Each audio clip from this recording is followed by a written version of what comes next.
Ada dah bos tengah nak cari satu Hyundai Starex, nak loyal spec, nak tahun jangan lama sangat, nak new facelift, nak kereta ambil balik tak payah bikin, sudah cantik lawa punya, nak kereta owner lama ada jaga, penting nak harga termurah dekat market Malaysia. Okey, ini hari Mr. Lee nak recommend ini tahun 2013, ini dah Hyundai Starex 2.5 auto. Kereta memang cun cantik loyal spec ah. Ini hari juga nak jual harga termurah 36,800 saja. Kereta ni jual murah bukan ada masalah. Cat baru cantik lagi, dalam interior pun cantik, tiada kemalangan, tak ada banjir. Sekarang Mr. Lee review ini kereta, kasih bos tengok. Selamat petang bos. Seri baru dapat daripada owner ini tahun 2013. Ini adalah Hyundai Starex 2.5 auto loyal spec ah. Kereta ni new facelift ah, muka baru lah. Kereta ni tiada kemalangan, tak ada banjir. Kereta cun cantik lagi. Engine, gearbox, suspension tip top lah. Okey, ini hari juga nak jual harga termurah 36,800 saja.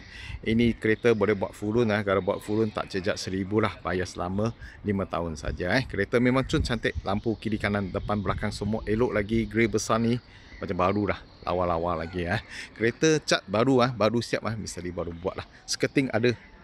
Ni skirting ada Ni spek royal spek royal.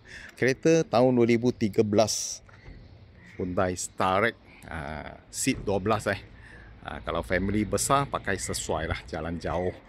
Ni kereta owner lama cerita tak pakai sangat lah, tak pakai sangat, pakai cermat dia. Mileage pun tak tinggi original habis lagi original dalam interior semua original lagi. Okey, dalam seat semua cun cantik lagi lah, warna coklat, nampak lebih premium lagi atau mewah. Okey, seat penuh semua ada berapa barisan, 4 barisan lah, belakang ada 3, depan ada 1 barisan Kereta seat semua elok cantik lagi, depan pun sama, dashboard pun elok cantik lagi lah. Okey, harga cuma 36,800 lah.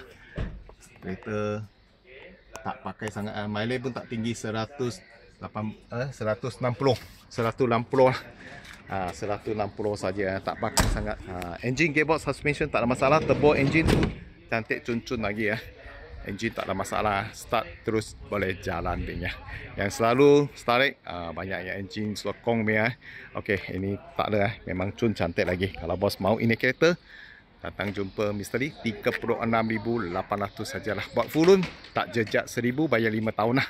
Setiap hari Mr. Lee akan post 2 video, tolong bos dapatkan kereta-kereta terpakai harga termurah dekat Malaysia. Sila follow Mr. Lee punya video, sekurang-kurang boleh dapat kereta yang bos suka lah. Thank you bos.